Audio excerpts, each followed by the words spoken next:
Toda amada igreja, com a graça, a paz, a misericórdia do nosso Senhor e Salvador Jesus Cristo. Amém, irmãos? Graças a Deus, porque até aqui nos ajudou o Senhor e pela sua mão poderosa, pelo seu poder, Ele nos tem sustentado. Que a graça do Senhor nos sustente, nos dê força nesses dias, os irmãos que estão aqui, os irmãos que estão em casa, porque a graça de Cristo é suficiente, é ela que nos basta e ela se aperfeiçoa em nossas fraquezas. Eu quero que os irmãos abram suas Bíblias, por favor, no livro do patriarca Jó. Jó capítulo 5, nós leremos do versículo 17 ao 26. O tema da nossa mensagem nesta manhã é sendo disciplinados por Deus. Jó capítulo 5, do versículo 17 ao 26. Sendo disciplinados por Deus.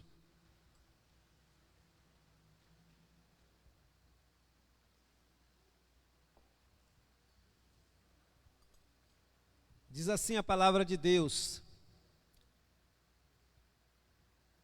Bem-aventurado é o homem a quem Deus disciplina. Não desprezes, pois, a disciplina do Todo-Poderoso, porque ele faz a ferida e ele mesmo a ata. Ele fere e as suas mãos curam. De 6 angústias te livrará, e na 7ª o mal não te tocará. Na fome te livrará da morte, na guerra do poder da espada. Do açoite da língua estarás abrigado, e quando vier a assolação, não a temerás. Da assolação e da fome te rirás, e das feras da terra não terás medo, porque até com as pedras do campo terá tua aliança, e os animais da terra viverão em paz contigo. Saberás que a paz é a tua tenda, percorrerás tuas possessões e nada te faltará. Saberás também que se multiplicará a tua descendência, e a tua posteridade como a erva da terra. Em robusta velhice entrará para a sepultura, como se recolhe o feixe de trigo a seu tempo. Eis que isto já o havemos adquirido, e assim ouve-o e medita nisso para o teu bem, sendo disciplinados por Deus. Que o Senhor aplique a porção santa e bendita da sua palavra em nossos corações. Amém? Meus queridos, nós temos cada vez mais perdido essa noção de que Deus disciplina os seus filhos e que Deus disciplina o seu povo. Tradicionalmente, nós projetamos a imagem de Deus como a imagem do Pai que a nossa cultura reconhece. A nossa cultura em nossos dias vê como um pai bom, um pai permissivo. Um pai que tolera tudo, que aceita tudo, é o pai amigão. Volta e meia você vê em entrevistas alguém perguntar a algum famoso: você é paizão ou você é amigão? Eu não tenho que ser amigo da minha filha, eu tenho que ser pai. São funções diferentes, um pai próximo, um pai amoroso, mas um pai, porque a relação é diferente. E na nossa imagem, muitas vezes, da nossa cultura, a imagem de Deus que nós temos reflete essa imagem de um pai permissivo, de um pai que é só paz e amor. É por isso que todo mundo se orgulha de ser filho de Deus. Você anda aí, você vê no fundo do carro: não sou dono do mundo, mas sou filho do dono. Todo mundo quer ter Deus por pai, mas se esquece de que Deus é um pai que disciplina. E nesse texto, ele faz amigo de Jó, que está examinando por que Jó está sofrendo tanto, pede para Jó refletir se isso não é a disciplina de Deus na sua vida. E ele nos começa a falar dizendo: bem-aventurado é o homem a quem Deus disciplina. Feliz, abençoado é o homem a que Deus corrige. Por quê? Porque Deus castiga aqueles que têm por filho. Ele disciplina todos que estão debaixo da sua direção. Olha o que o autor aos Hebreus nos diz em Hebreus 12, a partir do verso 4. Ora, na vossa luta contra o pecado, e ainda não tendes resistido até o sangue, e estáis esquecidos da exortação, que como os filhos discorre convosco. Filho meu, não menospreze a correção que vem do Senhor, nem desmaies quando por ele for reprovado, porque o Senhor corrige a quem ama, e açoita todo aquele que recebe por filho. É para a disciplina que perseverais. Deus vos trata como filhos, pois que filho há que o pai não corrija? Mas se estáis sem disciplina, de que todos se têm tornado participantes, logo sois bastardos e não filhos. Além disso, tínhamos os nossos pais, segundo a carne, que nos corrigiam e os respeitávamos, não havemos de estar em muito maior submissão ao Pai espiritual e então viveremos? Pois ele nos corrige por pouco tempo, segundo melhor lhes parecia. Deus, porém, nos disciplina para aproveitamento, a fim de sermos participantes da sua santidade. Toda disciplina, com efeito, no momento não parece ser motivo de alegria, mas de tristeza. Mas depois, entretanto, produz fruto pacífico aos que têm sido por elas exercitados, fruto de justiça. Deus disciplina a seus filhos. Se você não andar corretamente como pai, ele vai nos corrigir, ele vai nos repreender, ele vai puxar a nossa orelha, porque nossos pais, segundo a carne, nos corrigiam, nos disciplinavam, nos impunham regras. Deus também é assim. Então a primeira lição que precisamos aprender é que Deus nos castiga, Ele nos disciplina, e há uma felicidade maravilhosa nisso. Nos disciplina quando estamos andando errado, quando estamos trilhando o caminho do pecado. Não tenha dúvida, Deus vai te disciplinar se você fizer isso, Ele vai lhe punir. Foi assim com o profeta, rei Davi. Davi se envolveu com a mulher de Urias, planejou o homicídio de Urias e achou que estava tudo bem. Deus mandou o profeta Natã ir até ele, repreender a Davi e dizer: Davi, a espada não cessará da tua casa, da sua casa o mal se levantará contra você todos os dias. Você tomastes a mulher de Urias em oculto, mas as suas mulheres serão tomadas por ti à plena luz do dia. E isso se cumpriu na vida de Davi, de tal forma que quem tomou as mulheres de Davi foi Absalão, seu filho. A casa de Davi, tragédia, tristeza, morte, porque o pecado dele não passou impune. Tudo aquilo que o homem semeia, isso ele colherá. Se você semeia da carne, colherá corrupção, porque Deus não se deixa zombar. E nós, como servos de Deus, como os filhos, precisamos andar retamente nos caminhos do Senhor, porque senão Ele nos corrigirá, Ele nos chamará a atenção. No Salmo 32, Davi diz: bem-aventurado é o homem a quem Deus não imputa o pecado, porque enquanto me calei, os meus ossos doíam dentro de mim, o meu humor se tornou em sequidão de estio, sequidão do verão. Porque de dia e de noite a tua mão pesava sobre mim. Ele entendeu que o sofrimento dele era fruto da disciplina de Deus, porque Deus corrige a seus filhos, Ele repreende, Deus corrige a sua igreja quando ela não anda dignamente, Ele também vai nos corrigir. E nós precisamos ter sempre esse cuidado. Se você está enfrentando lutas, dificuldades, examine sua vida. Será que não é Deus te disciplinando? Nem toda prova, nem toda tribulação é fruto da disciplina de Deus. Mas nós precisamos sempre, quando estamos enfrentando situações adversas, tribulações, refletirmos se isso não é Deus nos disciplinando, nos convocando para uma vida de maior comunhão com Ele, de maior intimidade. Por exemplo, nós estamos vivendo esse ano todo de pandemia terrível. Eu não tenho autorização nenhuma para dizer que isso vem de Deus. Mas eu não tenho dúvida que Deus tem utilizado dessa circunstância para disciplinar a sua igreja e o seu povo. Porque seu povo dizia que não tinha tempo para orar.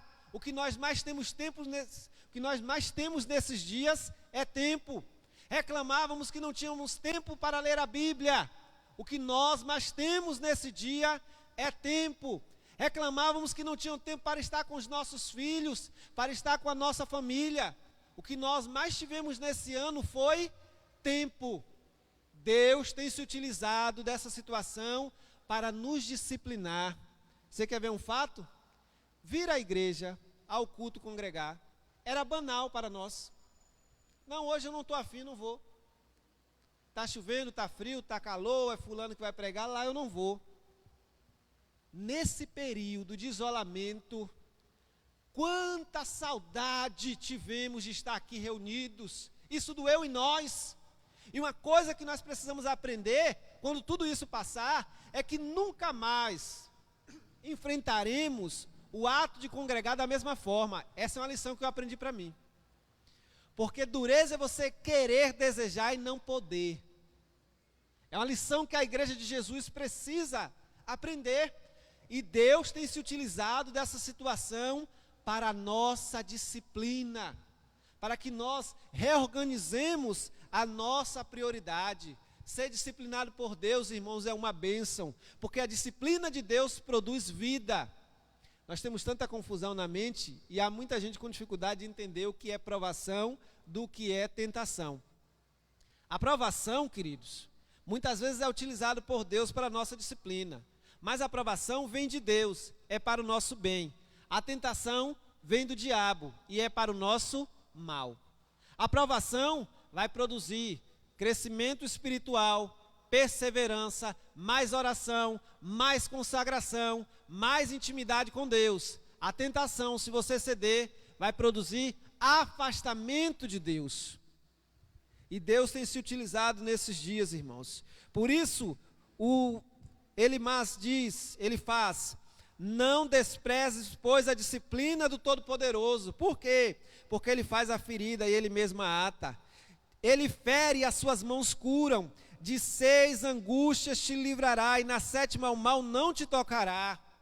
É nessa certeza que precisamos aprender com a disciplina de Deus.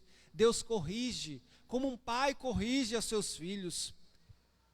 Você que é pai, você que é mãe, sabe disso. Se você deixar o menino, ele vai ser uma loucura. A Bíblia diz que o filho entrega a si mesmo e vergonha a sua mãe. Se não tiver correção, dá trabalho corrigir, é todo dia. Às vezes você ensina uma coisa, tem que repetir, é assim. Educar é trabalhoso e disciplinar é difícil, mas a disciplina produz vida. Produz vida. Os irmãos conhecem, por exemplo, o Ratinho, o famoso apresentador de programa. O filho dele é governador do estado do Paraná, um dos governadores mais jovens que a gente tem no Brasil, o Ratinho Júnior. No dia da sua posse como governador, encerrando o discurso, ele disse: eu quero agradecer a meu pai, porque todos os dias meu pai passava pelo quarto, 7 horas da manhã, e disse: levanta, aqui não é local para homem dormir até mais tarde. Todos os dias, o que é que o pai estava ensinando para ele? Responsabilidade, horário, compromisso. E o filho dele hoje é governador, porque a disciplina produz vida. Mas Deus, quando nos disciplina, irmãos, Ele não nos abandona. Quando Ele nos corrige, Ele não nos deixa só. A disciplina de Deus é difícil para nós entender, porque nós temos uma aversão grande a qualquer situação que produz em nós desconforto, que produz em nós contrariedade. Nós não queremos isso. E Deus muitas vezes vai se utilizar disso, mas essa disciplina é uma bênção, ela produz fruto de justiça, e Ele, em meio à disciplina, não nos abandona, não deixa só. Olha o que o verso 19, 20 diz: na fome Deus te livrará da morte, na guerra do poder da espada, do açoite da língua estarás abrigado, e quando vier a assolação não a temerás. Da assolação e da fome você rirá, e das feras do campo, porque até com as pedras do campo terá a tua aliança, e os animais da terra viverão em paz contigo. Deus está com você, não permitirá a fome, não permitirá a morte, porque Ele, quando disciplina, Ele está conosco em todas as circunstâncias. Davi sofreu com a disciplina, irmãos. Foi difícil para Davi, mas ele passou, ele superou, e por isso nós temos salmos tão lindos na Bíblia que até hoje nos edificam, porque foram fabricados na fornalha da tribulação. Entre os índios norte-americanos, salvo engano, os Cherokees, o rito de passagem do menino para o homem era ir para a selva e permanecer uma noite na selva sozinho. Então, naquela fase de 12, 13 anos, o menino era levado para lá e ele tinha que passar a noite toda sozinho. No outro dia ele retornar, então, para a tribo, ele já seria aceito como homem. Era o ritual de passagem. O pai, então, pegou o filho, levou e disse: olha, filho, hoje é seu dia de ser reconhecido pela nossa tribo como homem. Levou no meio da selva à noite e deixou. Ele disse: feche seus olhos e fique aqui a noite toda. Só abre os olhos quando o sol começar a brilhar. Porque só assim você será homem do nosso povo, você será guerreiro, será poderoso. Assim ele fez. O menino sentou, o jovem, fechou os olhos à noite, passou a noite toda. Quando os primeiros raios do sol começaram a bater, o pai tocou no ombro dele e disse: pode abrir. Aí o menino disse: o senhor já chegou? O pai disse assim: eu não saí daqui em momento nenhum, porque eu jamais ia permitir que você estivesse sozinho na selva, à mercê da sorte, dos animais, das feras. A sensação do menino é de que estava o quê? Sozinho. Mas o pai, mesmo sem ele saber, estava guardando, protegendo, cuidando. Nosso Deus é assim, irmãos. Às vezes enfrentamos circunstâncias, parece que Deus não tem ouvido a nossa oração, isso nos angustia. Parece que clamamos e nada muda.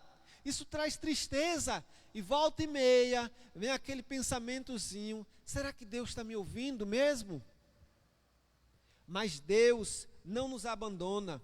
O escritor aos Hebreus nos traz uma rica lição. Hebreus capítulo 13. Abra sua Bíblia, por favor, e me acompanhe nessa leitura. Hebreus 13, versículo 5. De maneira alguma te deixarei, nunca, jamais te abandonarei. Assim afirmemos confiantemente: o Senhor é meu auxílio, não temerei o que me pode fazer o homem. Deus não nos abandona, Ele não nos desampara, Ele está conosco. Esse trato, esse trabalho de disciplinar, irmãos, é o meio pelo qual Deus apara as nossas arestas. Em João 15, verso 2, o nosso Senhor Jesus disse: toda árvore que está em mim e dá fruto, eu a podo para que dê mais fruto ainda. O tempo da disciplina é o tempo, irmãos, da poda. Mas, Senhor, eu te sirvo, eu trabalho na igreja, eu ando em obediência, essas coisas têm acontecido comigo, por quê? Talvez seja o tempo da poda, querido, para que você produza mais fruto ainda. Porque há situações que nós só mudamos mediante a disciplina de Deus. Há situações de conforto que nós só saímos quando vem a disciplina de Deus. Quando Jesus ascendeu aos céus, a igreja estava em Jerusalém, a igreja crescendo em Jerusalém, estava maravilha. Só que a missão da igreja era pregar este evangelho na Judeia, em Samaria, até os confins da terra. E quem disse que a igreja de Jerusalém saiu de Jerusalém? Estava tudo ótimo lá. Todo mundo era judeu, a igreja crescendo, os apóstolos gozando de grande reputação. Mas diz a Bíblia que houve uma perseguição, e os que iam dispersos, iam pregando a palavra de Deus. Depois dessa perseguição, o evangelho chegou a Samaria, e o evangelho foi se expandindo e alcançando o objetivo de Deus. É por isso que muitos comentaristas chegam a afirmar que aquela perseguição foi uma obra de Deus para que movesse a igreja do seu lugar, para que ela saísse da zona de conforto e finalmente cumprisse a sua missão de ir aos quatro cantos da terra pregar o evangelho. Isso é disciplina de Deus. Toda disciplina, com efeito, no momento não parece ser motivo de alegria, mas de tristeza. Mas depois, entretanto, produz fruto pacífico aos que têm sido exercitados em fruto de justiça. Toda disciplina na hora é ruim, não é? Senta aí, fulano, você está de castigo. Isso é hoje, viu? Se vocês são mais novinhos, na nossa época não tem senta aí de castigo, não. Tinha cinto, tinha mangueira, tinha palmatória, tinha bainha de facão, tinha panada de facão. Você que está em casa, está assistindo, sabe que eu estou falando disso. Não tinha esse negócio de sentar aí, cadeirinha de castigo, isso nunca existiu. Tinha era tapa, cascudo, puxão de orelha, que você levitava do chão com puxão de orelha, que pegava, menino, você fazia quase passo de balé, subia assim, ó, na ponta dos pés. A disciplina é difícil, mas nós hoje, depois da vida adulta, entendemos o valor da disciplina. Olhamos para nossos pais e agradecemos pela disciplina, porque produziu frutos bons. E com Deus não é diferente. A disciplina de Deus produz correção, produz vida. Por isso que bem-aventurado é quem está sobre a disciplina de Deus, porque ele apara as nossas arestas. Nós somos um barro ruim, irmãos, mas graças a Deus, Deus é um oleiro maravilhoso, que é capaz de nos moldar. E esse molde, o barro não reclama, mas eu e você já reclamamos, porque o desejo de Deus, essa é a síntese do discipulado, é fazer em mim e em você a imagem de Jesus. A forma é Ele, e Ele utilizará de tudo para que nós tenhamos a imagem de quem? De Jesus Cristo revelada em nós. Eu gosto muito de assistir um programa, acho que é no Discovery, chamado Febre de Ouro. Os caras utilizando as máquinas pesadíssimas para minerar ouro. E o ouro, quando sai, é um processo enorme. Tem que passar na planta de lavagem para separar, porque o ouro flutua, né? E as pedras passam embaixo, tem que lavar. Só que mesmo esse ouro, depois desse processo de lavagem, é um ouro impuro. Você sabe o que purifica o ouro?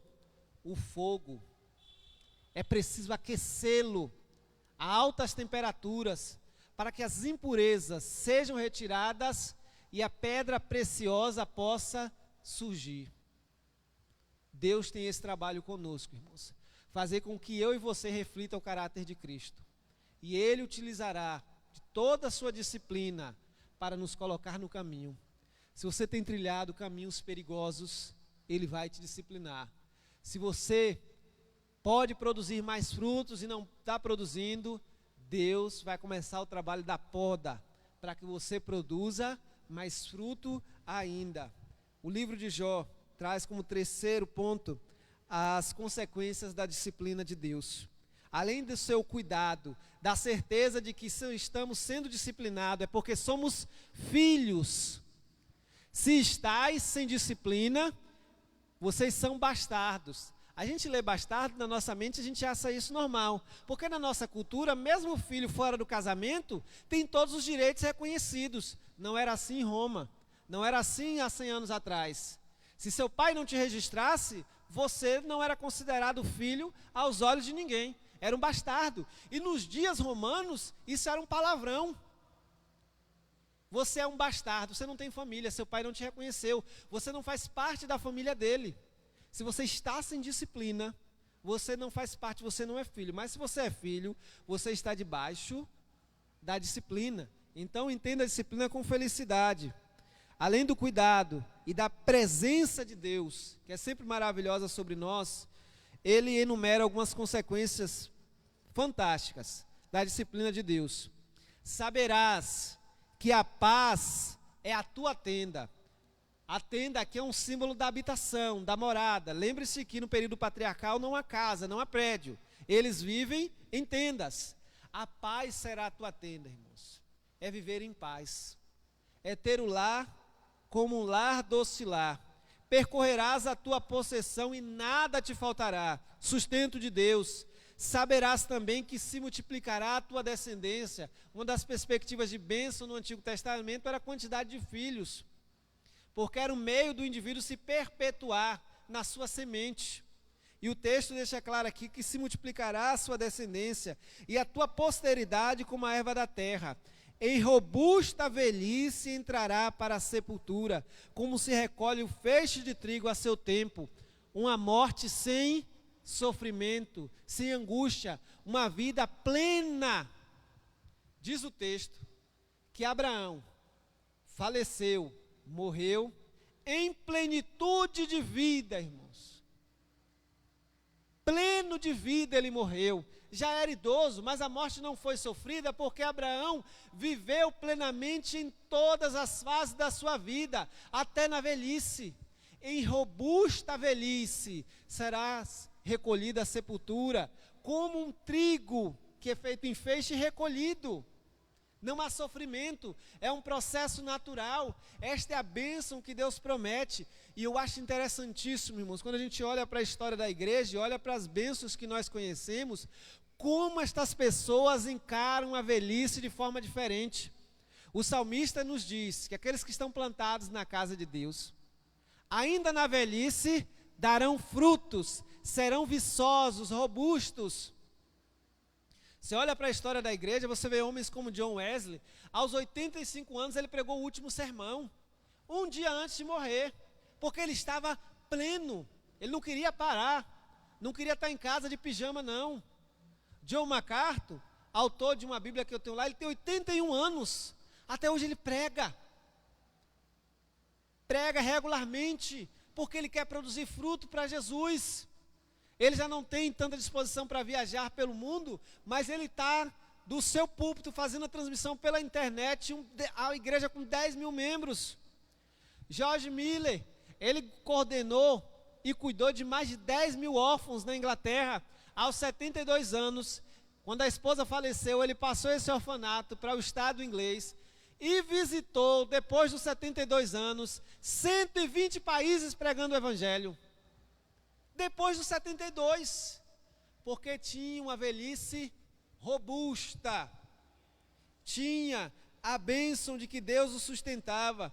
Eis que em robusta velhice entrará para a sepultura, como se recolhe o feixe do trigo a seu tempo. Por isso, queridos, bem-aventurado o homem a quem Deus disciplina. Nós temos a percepção e, lamentavelmente, a atitude de que diante das adversidades e das lutas da vida, o que eu fiz? A gente está igual amigo de Jó, os amigos de Jó, né? É pecado? Não é, irmão? Então entenda como disciplina de Deus na sua vida. Se é pecado, busque o arrependimento. Talvez você esteja enfrentando essa luta, fruto da vida irregular que você tem levado. Você não tem andado no caminho do Senhor. E Ele vai com o seu cajado fazer com que você retorne ao caminho. O caminho que Ele trilhou para a sua vida. E a disciplina de Deus traz isso. Ela produz vida em nós. Ela produz correção. Ela produz consagração. O que nós precisamos então fazer? Sempre diante das adversidades, das lutas, examinar a nós mesmos. Sabe aquilo que o pastor fala na ceia? Examine o homem a si mesmo. Se você faz isso só na ceia, está ruim o negócio. Porque nós precisamos estar sempre examinando a nós mesmos, irmãos. Vendo onde nós estamos falhando. Vendo onde podemos melhorar. É utilizar das adversidades e entendê-las como disciplina de Deus para as nossas vidas. Para todas as circunstâncias. Como última fato, o pastor Jeremias Pereira é o pastor da 8ª Igreja Presbiteriana de Belo Horizonte, uma igreja enorme. E um dia ele pregando o sermão, ele pregou o sermão uma semana, né? No domingo seguinte, veio um pregador e pregou no mesmo texto. E os irmãos na porta diziam: pastor, que sermão maravilhoso o senhor pregou. Eu nunca ouvi um sermão igual a esse. Ele tinha pregado no mesmo texto uma semana antes. Ele olhou para o texto dele e disse assim: o meu está melhor, o meu esboço. Mas os irmãos estavam dizendo. E ele ficava triste com aquilo. E ele foi conversar com o Dr. Russell Shedd, saudoso Dr. Russell. O doutor disse assim: olha, você pega a parte da crítica, joga ela fora. Metade da crítica, entenda como Deus te disciplinando. Para trabalhar no seu coração a humildade, a mansidão, a temperança, o controle, o domínio próprio. Para você frutificar. Se você encontra alguém que é áspero, que é difícil, na igreja, no trabalho, entenda que muitas vezes Deus quer que você frutifique com esta pessoa. A lixa, ela é áspera, não é? E nós sempre utilizamos dela nos móveis, para trazer brilho, para melhorar o móvel. Depois desse processo de atrito, o que você faz com a lixa? A lixa você joga fora, mas o móvel está mais bonito e você coloca dentro de casa. Se você enfrenta pessoas na sua família difíceis, problemáticas, Deus quer que você frutifique com essa pessoa. Se você pede paciência a Deus, o que você acha que Ele vai te dar? Vai derramar sobre sua cabeça paciência? Não. Ele vai dar para você situações para que você exerça a paciência. Se você pede coragem a Deus, Ele vai colocar na sua vida situações para que você exerça a coragem. Eu quero fé, Senhor. Deus vai te colocar em situações para que você exerça, fortaleça a sua fé. Essa é a disciplina de Deus, esse é o trato. E nós precisamos estar felizes, porque Deus só disciplina seus filhos. Esse é o cuidado de Deus sobre mim e sobre você. Por isso, nesse dia, querido, reflita como está a sua vida nesse ano, em que nós passamos tanto tempo sem congregar. Como é que está a sua leitura da palavra de Deus? Como é que está a sua oração? Como é que está a sua dedicação a Deus? Como é que está o seu amor pelos seus familiares? Você esse tempo todo em casa com os filhos, tendo que fazer aquelas atividades, aqueles exercícios, que tem sido um terror na vida de muitos pais, ensinar aos seus filhos as atividades. Como é que está esse processo?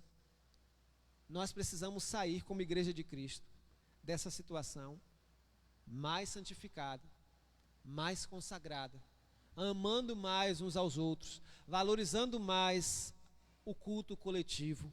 Nós precisamos aprender com as disciplinas de Deus, porque bem-aventurado é o homem a quem Deus disciplina. Não desprezes, pois, a disciplina do Todo-Poderoso. Que Deus nos abençoe e aplique a sua palavra em nossas vidas, amém? Vamos nos colocar de pé, vamos orar ao Senhor, pedindo a Deus que Ele exerça a sua disciplina sobre nós, como filhos, como igreja, porque a disciplina de Deus produz vida, produz felicidade, produz consagração. Pai de amor, Pai de bondade, nós te louvamos porque o Senhor é um Pai zeloso. O Senhor tem cuidado de nós, e esse cuidado envolve, Senhor, a sua disciplina, a sua correção. Nós queremos, Senhor, aprender com ela. Nos ensine a cada dia.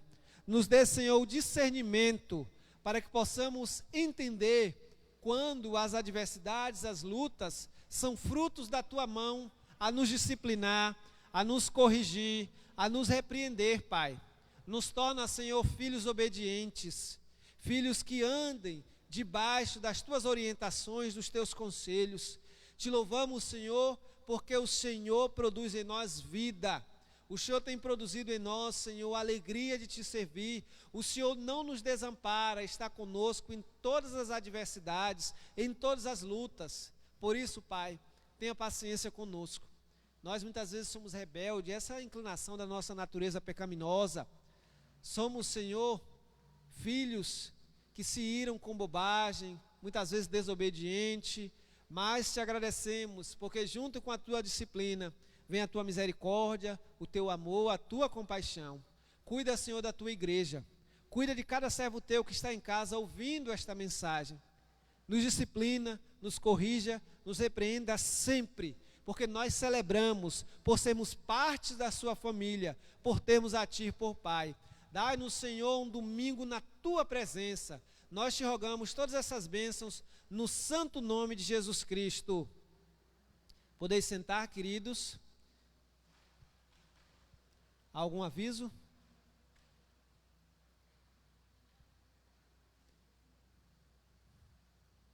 Se não há, com oração silenciosa, estamos nos despedindo nesta manhã. Deus abençoe a todos, em nome de Jesus.